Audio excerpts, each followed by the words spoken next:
ಎಲ್ಲರಿಗೂ ನಮಸ್ಕಾರ. ಇವತ್ತು ರಂಜಾನ್ ಹಬ್ಬ. ನಾವೆಲ್ಲರೂ ಸೇರಿ ಒಟ್ಟಿಗೆ ಪ್ರಾರ್ಥನೆಯನ್ನ ಮಾಡಿದ್ದೇವೆ.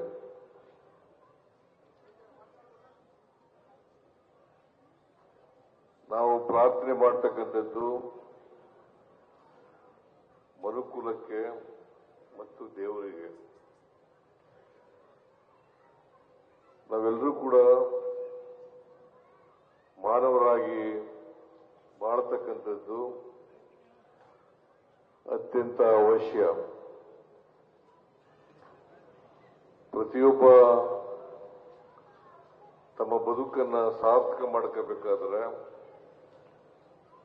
ನಾವೆಲ್ಲರೂ ಕೂಡ ಮಾನವೀಯತೆಯಿಂದ ಪರಸ್ಪರ ಪ್ರೀತಿ ವಿಶ್ವಾಸಗಳಿಂದ ಇರ್ತಕ್ಕಂಥದ್ದು ಅತ್ಯಂತ ಅವಶ್ಯ.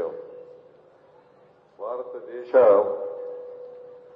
ಅನೇಕ ಜಾತಿ ಧರ್ಮಗಳಿಂದ ಕೂಡಿರ್ತಕ್ಕಂಥ ದೇಶ, ಸಂಸ್ಕೃತಿಗಳಿಂದ ಕೂಡಿರ್ತಕ್ಕಂಥ ದೇಶ. ಈ ದೇಶದಲ್ಲಿ ಯಾವುದೇ ಜಾತಿ ಧರ್ಮ ಇದ್ರೂ ಕೂಡ ನಾವೆಲ್ಲರೂ ಕೂಡ ಏಕತೆಯಿಂದ ಬಾಳ್ತಕ್ಕಂಥ, ಒಟ್ಟಾಗಿ ಬಾಳ್ತಕ್ಕಂಥ ಕೆಲಸವನ್ನ ಮಾಡಬೇಕು. ಯಾವುದೇ ಧರ್ಮ ದ್ವೇಷವನ್ನ ಬೋಧನೆ ಮಾಡಲ್ಲ. ಅದು ಇಸ್ಲಾಂ ಧರ್ಮ ಇರ್ಬೋದು, ಹಿಂದೂ ಧರ್ಮ ಇರ್ಬೋದು, ಕ್ರೈಸ್ತ ಧರ್ಮ ಇರ್ಬೋದು, ಸಿಖ್ ಧರ್ಮ ಇರ್ಬೋದು.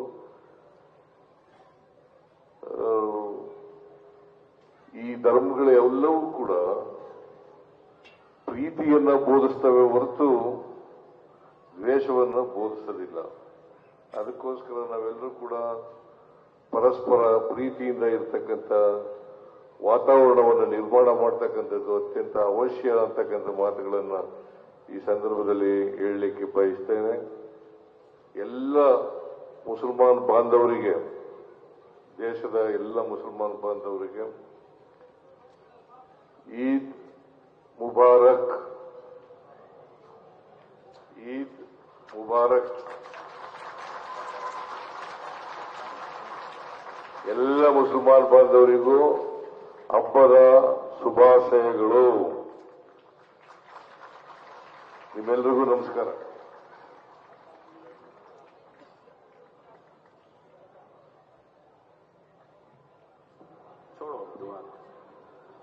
भाई ये इस्लामी तौर तरीका है, ईदगाह है, अल्लाह की इबादत के लिए आए हैं. ये तालियां कैसी? इस्लाम में तालियां मारने की इजाजत नहीं है. सुभान अल्लाह बोलो, अल्हम्दुलिल्लाह बोलो.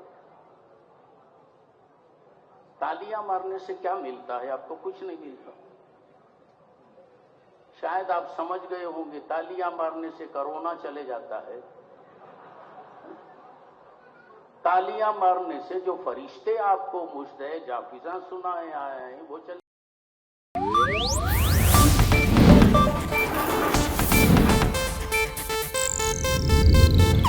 ಇದು ಏಷ್ಯಾನೆಟ್ ನ್ಯೂಸ್ ನೆಟ್ವರ್ಕ್ ಪ್ರಸ್ತುತಿ.